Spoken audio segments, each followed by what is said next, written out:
Donald Trump is right. Washington, D.C. does have a crime problem. It's out of control. They've got a felon in the White House. What's up, guys? Welcome back. My name is Prini Meds. If you're new, thank you so much for being here. Please don't forget to subscribe. Don't forget to like and share. Credit to the original sources. I am sharing these clips for commentary, discussion, and education only. Let's watch and we'll be back for some commentary. The United States has lost over 800,000 jobs this year so far under the Trump administration, and that is the most jobs lost from January to July since 2020. And remember who was president back then? Donald Trump. Donald Trump is so mad about the jobs report that he's now claiming that it was rigged. Everything that he doesn't like is rigged. And by the way, the job report was not rigged. We thought we'd gain over 100,000 jobs this July. We didn't. It was closer to 70,000. The economy is slowing. People are losing work. Manufacturing jobs are laying off people because of tariffs, and things could get worse. Tariffs are about to increase for so many different countries. The list goes on and on. And by the way, Donald Trump is threatening tariffs with countries just in the middle of the night, it seems. This is absolutely insanity. I know there's one job I'd like to see lost, though. I'd like to see Donald Trump removed from office. He is a liability to the well-being of our nation. He is an economy killer. This dude destroyed our economy in 2020, and he's doing it again. Do you know why Donald Trump is by far the worst president ever? Well, I'm going to try and explain it to you as quickly as I can. He is destroying our economy, the stock market, international relations, consumer confidence, our system of government, the balance of power, judicial independence, Social Security, Medicaid, medical research, airline safety, our national parks, veterans benefits, our education system. He's trampled over our freedom of the press, ended life-saving humanitarian efforts, created havoc throughout our government workforce, enabled incessant lying, is destroying environmental protections, has the least qualified, most unethical administration ever, is letting the measles run wild, has enabled Elon Musk's minions to steal our most sensitive data and store it who knows where, is essentially kidnapping people off the street to be tortured in El Salvador without any due process, has unleashed nonsensical, unnecessary, inflation-igniting tariffs, is whitewashing our history. He's using the White House to make a gargantuan amount of money for himself and his family while helping Putin in every way possible and letting the heroic Ukrainian people suffer, all while inflation continues to grow. It's insane. For more of this content, please also follow me on midterms_messaging on Instagram and Blue Sky. Thank you. I spent most of this winter in South America. I just got back in the other night, and I want to relay this message to all our friends and government officials and people we worked with all over the world. I want to tell you the same thing I told the South Americans the other night. Please do not come to the United States. We are not the same country we were 4 months ago. It is not safe here anymore. They can pull you off the street. They can detain you. They'll do God knows what to you. They're doing it to our own citizens. They will do it to you. Please do not support American products. Don't buy American. Don't vacation here. I'm very sorry to say this, and I want to apologize on behalf of all rational Americans in this country who are fighting Trump tooth and nail with everything we have. We're sorry. We're doing the best we can to get rid of this guy. And all his crooked cronies, but we're having a very difficult time doing it. We handed him the keys. An ignorant populace handed him the keys to this kingdom, and we're finding it very difficult to even slow him down, frankly. I think America's done. I hate to say that, but I don't know how much we can do, what we can do to slow this guy down. We're trying very hard. Please don't support us anymore. And to my government, my friends in government all over the world who we dealt with in business and for so many years, you guys were so good to us all over the place. You know, France, Australia, the United Kingdom, of course, Canada, of course, Mexico, Costa Rica, Panama, all over Asia. You guys have been wonderful partners to us for years. I'm so sorry Trump is treating you like dirt. Don't expect anything better from him in the future. He's a tyrant. He wants to be a dictator, and frankly, he's turning into one very quickly. Again, we're having a hard time slowing him down. I'm sorry to say that. Please don't trust this guy. If you're working in government, he makes you a promise. His promise is worth nothing. I've known this guy for 30 years. His word is worthless. And that goes for all of his crooked cronies in our GOP that are supporting him. Do not trust this guy. Do not trust. The reason I'm telling you this right now, if you're wondering, is because I'm getting out to a couple million people on social media a week now. And he's going to shut me down. He's shutting friends of mine down. He's threatening my friends that have millions and millions of viewers on social media, that are rational thinking people. He's threatening them within an inch of their life. He's going after them for taxes. He's going after them for any way he can.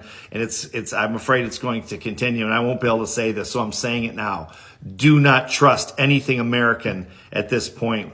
We are not the same country. I don't know that we ever will be. Again, apologies from America. You guys have been so great to us, and we're so sorry. Hey guys, it's Leash. Listen, your president, not mine, has decided that he is going to reverse this whole deportation situation and is suggesting that people come back to America to work these farms and everything. Not saying sorry, not acknowledging that what he did was probably one of the most horrific things you could do to people and families, children, tearing families apart or anything.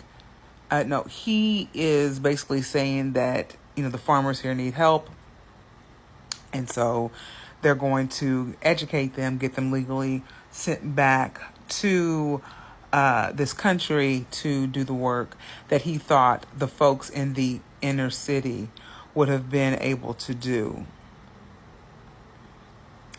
Clearly, if you read between those lines, he thought that black people were going to get out in these fields and do the work that the folks that he deported would have done. And to that I say, sir, you are so detached from the people that it is pathetic at this point.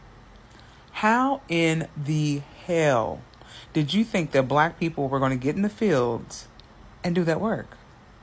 Like, is anyone consulting with you? I'm being so serious, y'all, because it's like, sir, most black people are established in some way, which speaks to the lack of understanding and knowledge and whatever else you want to say as it relates to black people and understanding the progression of black people in this country. Not everybody's waiting for some handout and, oh yeah, I'll go work those fields. You're smoking something, sir. And it's not good. It's not good. So yeah, that's your president. He's a hot mess. And yeah. I ain't never seen Vegas look like this on a Saturday at 1 a.m. Where's the people? Holy shit, dude. What the fuck? I can't make this shit up. Holy shit, bro. This is a Saturday at 1 a.m. Where are the fucking people? Look, even on the Venetian Bridge over there. Nobody. Holy shit. So I was down at the bar. My favorite bartender asked me if I think we're living in a dictatorship now. And I think that's kind of a silly question because a dictatorship isn't like America at all. A dictatorship is a country where, for instance, masked men might come and take you away in the middle of the night. Or a country where if you say anything bad about the leader on television, you might lose your job. A country where if you want to work in the government, the best thing you can do is be the president's friend or toady. A country where the military is used to take over opposition strongholds. A country where, for instance, the leaders just tell ridiculous lies about why they're doing stuff all the time, and the press covers them as if they were true and never says that they're lying. A dictatorship is a country where leaders can get really fabulously wealthy because there are no laws, and so they can just cash in on their office. Or a country where rich people who are friends with the leaders are basically above the law and can't get in trouble even if they do the most horrible things you can imagine.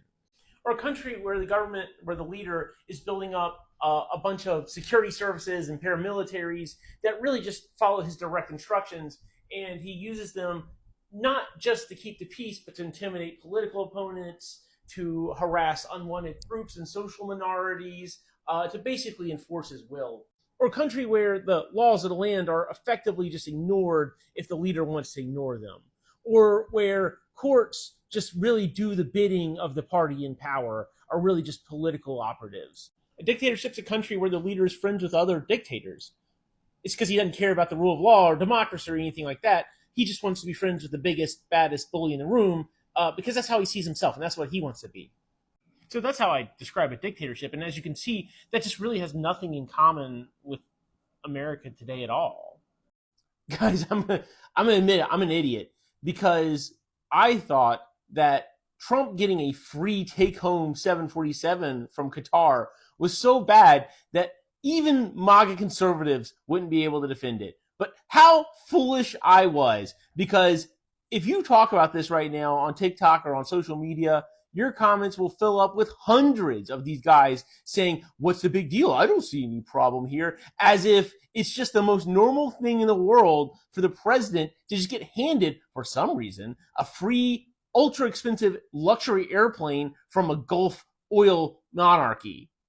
Like, oh yeah, that's just normal. Oh, we always did that. Well, you just didn't notice it before. They compare it to the Statue of Liberty, which is, I mean, among other things, a statue, and also no president took it home. We still have it. Trump wants to take it home with him. So this Hispanic woman was caught on camera insulting a group of black kids, even calling them racial slurs, right? And she even threw coffee at them, I think. What made it worse was her own daughter was sitting right there in the car watching everything.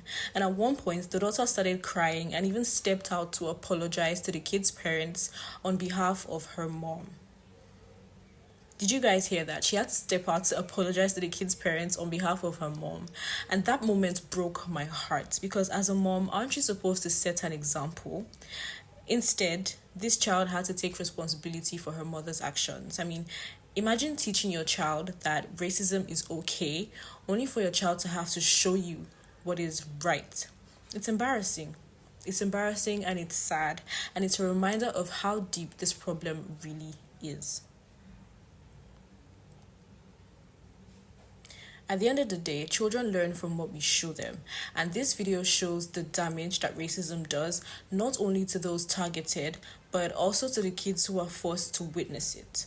Again, I am not here to spread hate. I'm only here to highlight what happened and spark conversation, right? But I want to know your thoughts. Please let me know what you think, and we can talk in the comments. Also, please don't forget to like, share, and subscribe, and I'll see you on my next one.